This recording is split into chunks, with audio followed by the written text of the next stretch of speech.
안녕하세요. 솔티라이프입니다. 제가 3년 동안 1억을 모으면서 느끼고 깨달은 저축 꿀팁에 대해 공유해 보려고 합니다. 요즘 뉴스나 SNS를 보면 저축과 소비가 양극화되는 것 같습니다.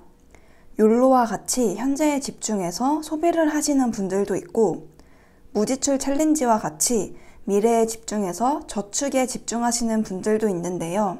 아마 이 영상을 보고 계신 여러분들은 저축에 관심이 많은 후자에 가까울 것 같습니다. 그러던 중 제 주변을 보니 돈을 모아야겠다는 생각은 있지만 어떤 식으로 해야 하는 건지 잘 모르겠다는 친구들이 있더라고요. 그래서 제가 실제로 1억을 모으면서 배운 점들에 대해 공유해 보려고 합니다.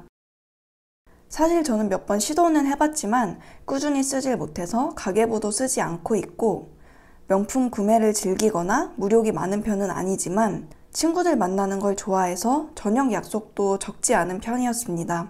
그랬던 제가 1억을 넘게 모을 수 있었던 방법이 몇 가지 있는데요. 그중 다른 건 다 뒤로 하고 가장 중요한 단 한 가지 방법에 대해서 이번 영상에서 말씀드려 보려고 합니다.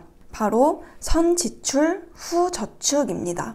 말 그대로 월급이 들어오고 나서 생활비를 다 쓰고 남는 돈을 저축하는 것이 아니라 월급 중 일정 금액을 우선 저축부터 하고 남은 돈을 생활비로 사용하는 것인데요.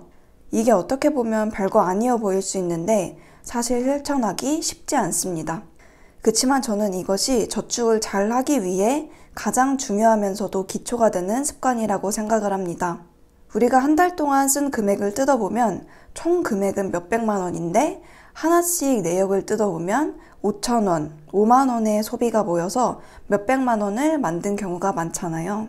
사람 심리라는 게 어쩔 수 없이 내 생활비 통장에 쓸 수 있는 돈이 더 있다는 걸 스스로 알고 있으면 작은 소비를 한 푼이라도 더 쉽게 하게 되는 것 같아요. 그치만 막상 한정된 생활비 안에서 살아보면 그 생활비에 맞춰서 지출을 통제할 수 있게 됩니다. 저 같은 경우에는 특히 외식비, 배달비를 많이 줄였던 것 같아요.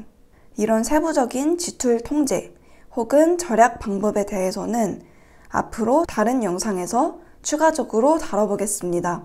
어쨌든 저축이라는 목표를 잡은 만큼 이걸 달성하기 위해 노력할 수밖에 없도록 하는 환경에 스스로를 노출시켜주는 건 중요하기 때문에 선저축, 후 지출을 습관화해 보시는 것을 가장 먼저 추천합니다.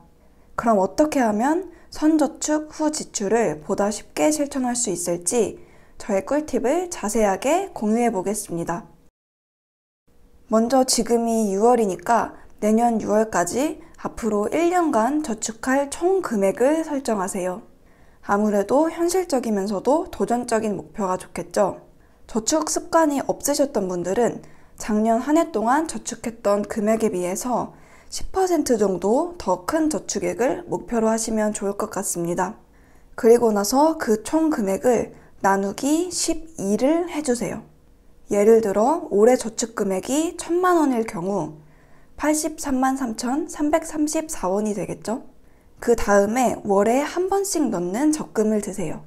적금 금리 같은 경우에는 네이버에 적금 금리라고 검색을 해보시면 금리 비교가 쉬우실 거예요.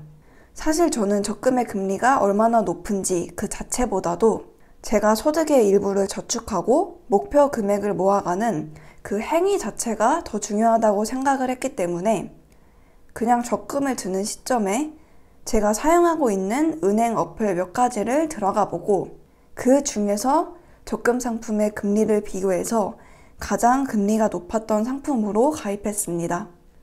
그리고 적금 납입액 입금일은 월급날 당일 혹은 월급날 바로 다음 날 정도로 설정해 주시면 됩니다.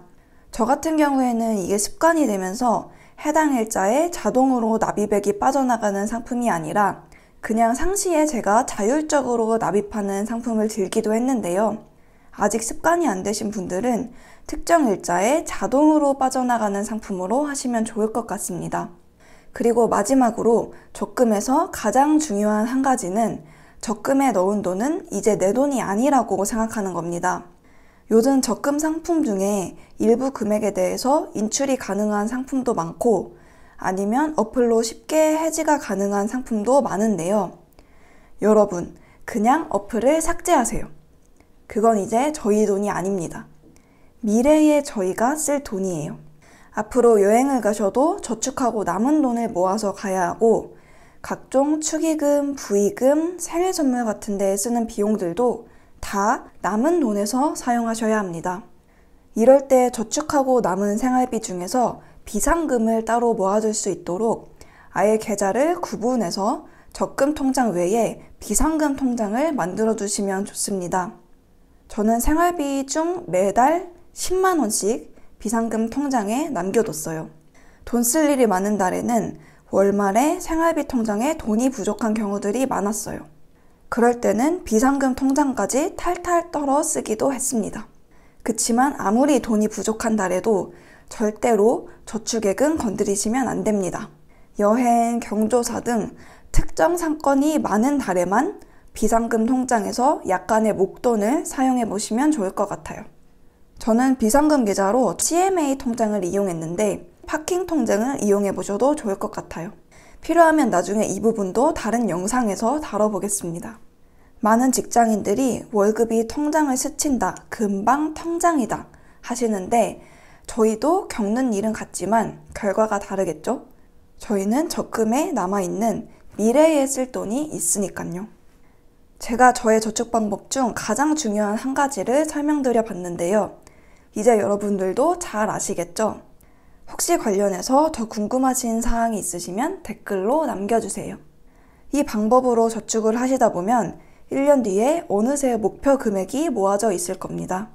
그렇게 한번 목표 금액이 모여보시면 탄력을 받아서 다음 해에는 더 잘하실 수 있을 거예요. 투자를 하더라도 결국에는 동잣돈, 말 그대로 투자를 통해 불려나갈 수 있는 종자가 되는 돈이 필요한데요. 이렇게 저축을 해나가시다 보면 종잣돈 모으기도 매우 쉬워지실 거예요. 사람마다 상황이 엄청 다르기 때문에 제 경험이 누군가에게는 꿀팁이 되고 누군가에게는 별 영향가 없는 이야기가 될 수 있을 것 같아요.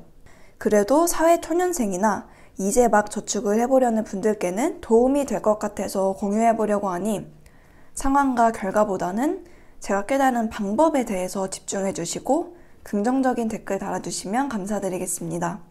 다음 영상에서는 저축에 스스로 동기부여할 수 있는 방법에 대해서 공유해보고자 합니다. 앞으로도 유익한 영상들을 많이 올리려고 노력할 테니 구독과 좋아요 부탁드려요. 안녕.